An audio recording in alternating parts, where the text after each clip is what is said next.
Chers frères et sœurs, fidèles téléspectateurs de la Gloire Channel, je suis heureux de vous retrouver aujourd'hui. Nous allons nous exhorter sur un thème que j'ai intitulé « Le secret de la vraie grandeur ». Pendant plus d'un siècle, les manuels scolaires nous ont enseigné que nous n'étions que des animaux un peu plus évolués que les autres. La théorie de l'évolution qui a elle-même évolué depuis l'époque de Darwin nous a enseigné que la race humaine était le produit de la survie des mieux adaptés. Seuls les plus résistants et les plus aptes perpétuent la chaîne de la vie, tandis que les plus faibles disparaissent de la scène. Bien que cette histoire soit parfaitement opposée à toute morale, la plupart d'entre nous l'acceptons sans soucier. Pourtant, lorsque des individus ou des États mal dégrossis appliquent à la lettre la loi du plus fort, nous les désapprouvons et les punissons. Nous admettons volontiers que c'est la loi de la nature, mais nous qualifions cette approche de sauvage lorsque l'homme l'applique à l'homme. En fait, nous savons instinctivement que ceux qui piétinent les plus faibles ne sont pas vraiment ceux qui ont atteint la vraie grandeur. Vous êtes-vous interrogé sur ce qui nous sépare des animaux? On poursuivra tout à l'heure après le générique.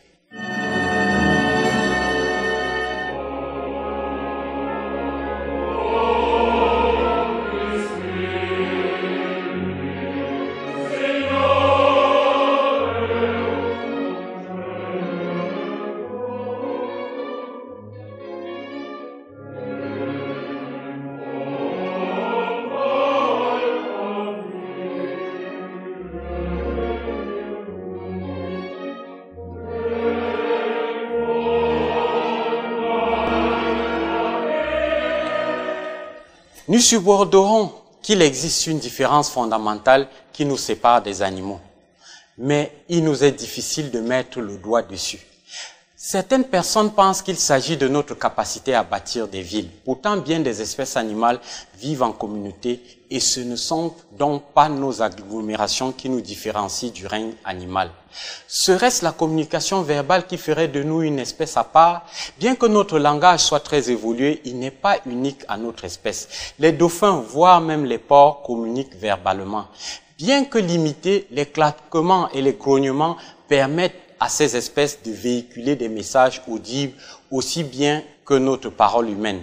À ce propos, avez-vous remarqué que les chiens russes, les chiens chinois, anglais ou français partagent exactement le même langage et ce, sans aucun accent? Nos connaissances dans le domaine de la communication restent très limitées et nous commençons tout juste à soupçonner les arbres de communiquer entre eux. Il semblerait que lorsqu'une invasion de chenilles progresse dans certaines forêts, les arbres infestés émettent des signaux chimiques qui avertissent les arbres sains. Ces derniers produisent alors des substances qui stimulent leur système immunitaire et ils se mettent à fabriquer une substance au goût désagréable qui pousse les chenilles gastronomes à changer de restaurant. Serait-ce alors notre capacité d'utiliser des outils qui nous confèrent la supériorité? Pas si sûr.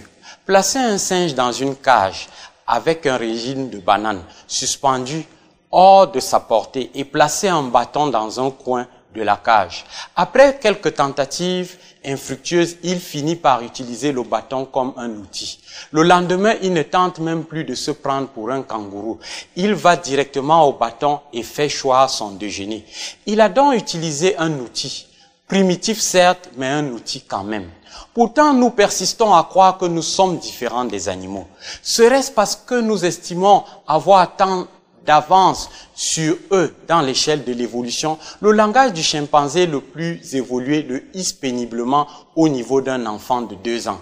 Si les termitières africaines nous laissent pantois par leur complexité, nous n'imaginons pas les termites penchés sur leur planche à dessin dans des écoles d'architecture afin de produire des structures rivalisant avec les gratte-ciel de Manhattan.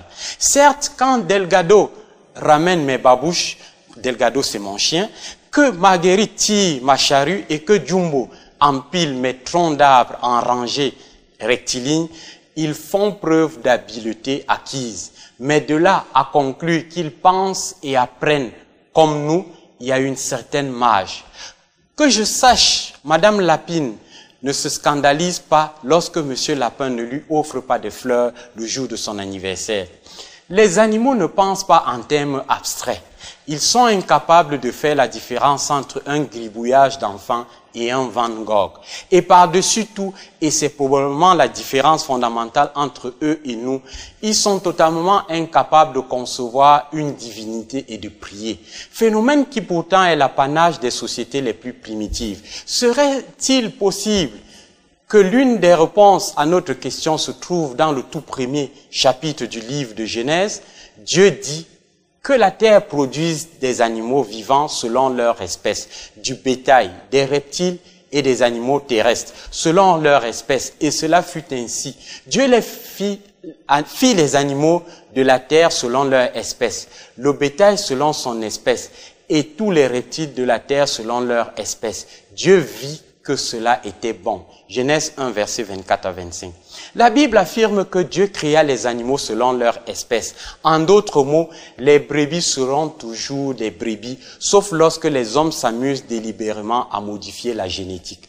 Mais lorsque la Bible parle de l'être humain, elle fait la différence. Puis Dieu dit, faisons l'homme à notre image, selon notre ressemblance, et qu'il domine sur les poissons de la mer, sur les oiseaux du ciel, sur le bétail, sur toute la terre, et sur tous les reptiles qui rampent sur la terre. Dieu créa l'homme à son image. Il le créa à l'image de Dieu. Il créa l'homme et la femme. Genèse 1, verset 26 à 27. Nous sommes différents des animaux parce que Dieu nous a créés à son image. S'il existe certaines similitudes entre les animaux et nous, c'est le coup de pinceau de l'artiste qui se reconnaît à travers toutes ses œuvres. Le fait que nous ayons deux yeux comme des crapauds ne signifie pas forcément que nous sommes leurs descendants. Cela signifie simplement que la vision stéréoscopique étant une excellente fonctionnalité, Dieu l'a utilisée plus d'une fois. Ainsi, les similitudes peuvent prouver que les espèces ont évolué, tout autant que de démontrer qu'un maître concepteur est à l'œuvre. Pourquoi faut-il que l'évolutionniste le plus endurci affirme toujours que l'évolution se fait du plus simple vers le plus complexe? La nature nous montre toujours le contraire. Si l'homme considère les espèces animales comme étant moins évoluées que lui, c'est probablement parce que, inconsciemment, il lui est difficile de se débarrasser de l'idée qu'il est supérieur aux animaux. Si je suis convaincu d'être un chaînon de l'évolution, selon quels critères est-ce que je persiste à considérer les animaux comme des espèces inférieures? Le roi David s'émerveillait du statut que Dieu avait accordé à l'homme dans la création. Qu'est-ce que l'homme pour que tu te souviennes de lui? Et le Fils de l'homme pour que tu prennes garde à lui? Tu l'as fait de peu inférieur à Dieu et tu l'as couronné de gloire et de magnificence. Tu lui as donné la domination sur les œuvres de tes mains. Tu as tout mis sous ses pieds, les brebis comme les bœufs et les animaux des champs, les oiseaux du ciel et les poissons de la mer, tout ce qui parcourt les sentiers de mer. Somme 8, versets 4 à 8. L'homme créé à l'image de Dieu est le couronnement de la création selon la Bible. Il porte en lui l'essence de la divinité. Selon la Bible, c'est Dieu qui a mis en l'homme la pensée de l'éternité et un cœur capable d'aimer de manière désintéressée. Dieu a également insufflé en l'homme le besoin profond de la créativité et de l'embellissement de son environnement. Et ce sont là quelques considérations qui nous rendent différents des animaux. Chers frères et sœurs, si dans une conception évolutionniste, l'homme peut perdre sa spécificité d'être humain, dans une perspective créationniste, c'est impossible. L'épître de Paul aux Colossiens, chapitre 1er, le verset 17, déclare que non seulement Jésus-Christ a créé le monde, mais qu'il le soutient. Livré à elle-même, hors de tout contrôle divin, notre planète se disloquerait littéralement. Et si Dieu nous ôtait ce qui fait de nous des êtres humains, nous évoluerons rapidement en bêtes féroces. Dans le livre de Daniel au chapitre 4, nous avons un exemple frappant de ce qui se produit lorsque Dieu laisse les choses aller sans aucun contrôle. Après avoir consacré l'essentiel de ses énergies à bâtir le plus grand empire du monde, Nebuchadnezzar se gorge de ses réalisations titanesques. Il connaît sa propre valeur et la place qui lui sera dévolue dans l'histoire. Son compte en banque fait pâlir d'envie Bill Gates et il est parvenu à cette étape de la vie où on peut se payer à peu près n'importe quoi. Le monde entier est à ses pieds. Il ne se rendait pas compte qu'il ne lui manquait qu'une seule chose, l'image de Dieu chevillée au plus profond de son cœur et de son âme. Sans elle, il ne vaut pas beaucoup plus que la limace qui laisse sa trace sur le pavé dans le patio royal. L'orgueil est sans doute la manifestation suprême de l'ignorance, car il amène l'homme à oublier que sans Dieu, il n'existe même pas. Les anges eux-mêmes se voilent la face dans la présence de Dieu. En dépit de leur splendeur, de leur intelligence et de leur position enviable dans les lieux célestes, ils ne chantent rien d'autre que les louanges et la gloire de Dieu. Dans son livre, Ésaïe nous dit, ils criaient l'un à l'autre et disaient, Saint, Saint, Saint est l'Éternel des armées, toute la terre est pleine de sa gloire. Quel ne doit pas être leur étonnement lorsqu'ils voient les êtres humains dégénérés se pavaner en se prenant pour le nombril du monde. Bien que Nebuchadnezzar ait été en contact avec la religion de Daniel et qu'il ait appris que l'homme ne serait rien sans Dieu, en contemplant son empire, il ne trouva personne d'autre à associer à ses réalisations. Il était l'orgueil personnifié. Et Dieu va permettre à Nebuchadnezzar de comprendre où se situe l'être humain sans la présence de Dieu. J'ai eu un songe qui m'a effrayé. Les pensées dont j'étais poursuivi sur ma couche et les visions de mon esprit me remplissaient d'épouvante. J'ordonnais qu'on fît venir devant moi tous les sages de Babylone afin qu'ils me donnassent l'explication du songe. Daniel 4, verset 56.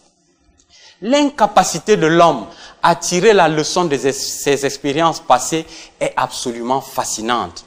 Même si les magiciens et les astrologues n'avaient pu lui expliquer le songe de la statue composée de différents métaux, c'est encore vers eux que le roi de Babylone va se tourner. Bien entendu, ils ne furent pas en mesure de répondre à son attente, car les devins ne possédaient pas la capacité de sonder les pensées de Dieu. C'est à ces prophètes que Dieu réserve la primeur de ses intentions. Selon la Bible, c'est ainsi qu'il échut encore une fois à Daniel le rôle d'interpréter le songe du roi. Nebuchadnezzar, dit-il, dans ton rêve, tu as vu un arbre qui poussait au centre de la terre, un symbole parlant de tes réalisations. Ces fruits abondants nourrissaient les nations et les oiseaux du ciel trouvaient refuge dans ses branches. Et les animaux des champs s'abritaient sous son ombre. Pendant que tu contemplais cet arbre, l'ordre fut donné de le couper. Lisons la suite de ce récit. Dans le livre de Daniel, chapitre 4, des versets 14 à 16, il cria avec force et parla ainsi. Abattez l'arbre et coupez ses branches, secouez le feuillage et dispersez les fruits, que les bêtes fuient de dessous et les oiseaux du milieu de ses branches, mais laissez en terre le tronc où se trouvent les racines et liez-le avec des chaînes de fer et d'airain. Parmi l'herbe des champs, qu'il soit trempé de la rosée du ciel et qu'il ait comme les bêtes l'herbe de la terre pour partage. Son cœur d'homme lui sera ôté et un cœur de bête lui sera donné, et 7 ans passeront sur lui. Il n'est pas trop tard, explique Daniel. Dieu te met en garde parce qu'il t'aime et ne désire pas ta perte. Abandonne ton orgueil et souviens-toi de qui tu tiens ta grandeur. Malheureusement, de tous les péchés qui entraînent les hommes à la déchéance, l'orgueil est sans doute le pire. Chers frères et sœurs, fidèles téléspectateurs, l'orgueil aveugle et concentre les regards uniquement sur soi. À partir du moment où l'homme n'a plus d'autre référence que lui-même, son orgueil le conduit à tous les péchés du monde. Écoutez, Nebuchadnezzar pérorait sur ses réalisations. Le roi prit la parole et dit, « N'est-ce pas ici Babylone la grande que j'ai bâtie comme résidence royale par la puissance de ma force et pour la gloire de ma magnificence ?» La parole était encore dans la bouche du roi qu'une voix descendit du ciel. « Apprends, roi Nebuchadnezzar, qu'on va t'enlever le royaume. On te chassera du milieu des hommes. Tu auras ta demeure avec les bêtes des champs. On te donnera comme au bœuf de l'herbe à manger. Et 7 ans passeront sur toi jusqu'à ce que tu saches que le Très-Haut domine sur le règne des hommes et qu'il le donne à qui lui plaît. » Daniel 4, verset 30 à 32. Lorsque l'homme destitue Dieu pour s'installer confortablement à sa place sur son trône, il ne reste plus d'alternative à Dieu. Il se retire d'un tel homme et le résultat nous est compté dans la suite du récit. Au même instant, la parole s'accomplit sur Nebuchadnezzar. Il fut chassé du milieu des hommes. Il mangea de l'herbe comme les bœufs. Son corps fut trempé de la rosée du ciel, jusqu'à ce que ses cheveux crussent comme les plumes des aigles et ses ongles comme ceux des oiseaux. Daniel 4, verset 33. L'homme le plus craint du monde devenait en un instant un animal sauvage. En un clin d'œil, tout ce qui faisait de lui un grand homme fondit comme neige au soleil. Ce fut à travers l'épreuve la plus pénible qu'il découvrit que sans la parcelle de la divinité que Dieu a placée dans l'homme, celui-ci n'a plus rien dont il puisse se glorifier. Notre seule vraie gloire est celle qui nous est donnée par le Créateur. Celle-là même qui fait de nous autre chose qu'un animal.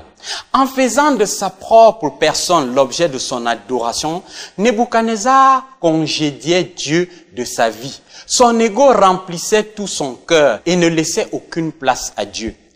Mais Dieu ne l'abandonna pas à son triste sort, mais laissait en terre le tronc où se trouvent les racines et liez-le avec des chaînes de fer et d'airain parmi l'herbe des champs, dit Dieu, montant ainsi son désir constant de sauver l'homme de ce qui le sépare de son Créateur.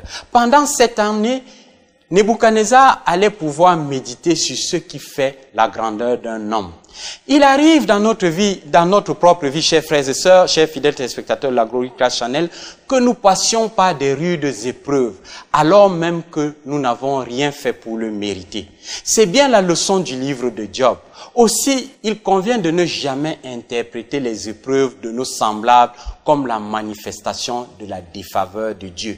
Mais il est également des moments où notre orgueil a pris de telles proportions que nous devenons les artisans de notre propre malheur.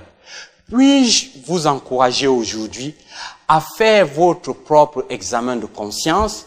Demandons-nous s'il n'est pas souhaitable de mettre en règle certaines choses avec Dieu avant que notre propre suffisance ne prenne des dimensions disproportionnées. Se pourrait-il qu'en ce moment même, tout comme pour Nebuchadnezzar, Dieu soit en train d'attirer votre attention sur ce qui vous empêche de grandir? La bonne nouvelle, c'est que Dieu a aussi placé des chaînes de fer et d'airain autour du tronc de votre vie, parce qu'il désire vous faire accéder à la vraie grandeur. Il veut vous raffiner et veut vous aider à vous débarrasser de ces choses qui ralentissent votre progression vers le royaume de Dieu. C'est bien le message de Jésus dans l'évangile de Jean.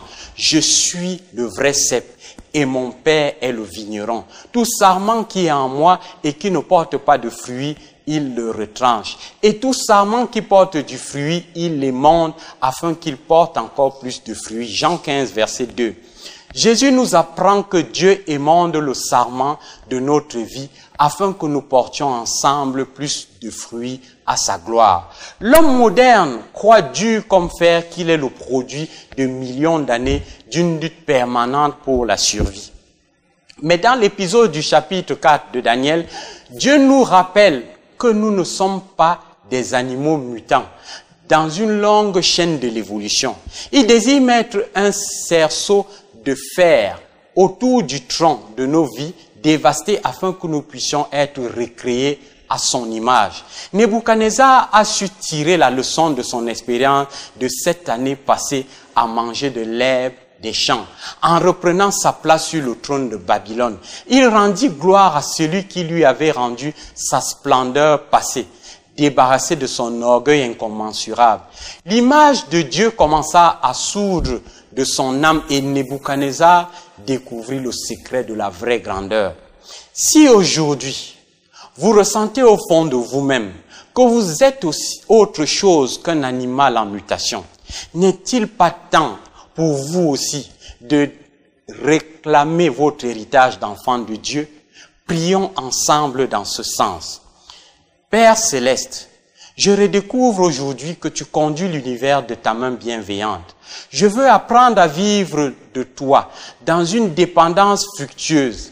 Aide-moi à découvrir le secret de la noblesse que tu as placé en moi. Apprends-moi la vraie grandeur dans une dépendance permanente de mon Seigneur Jésus. C'est en son nom que je le réclame. Amen.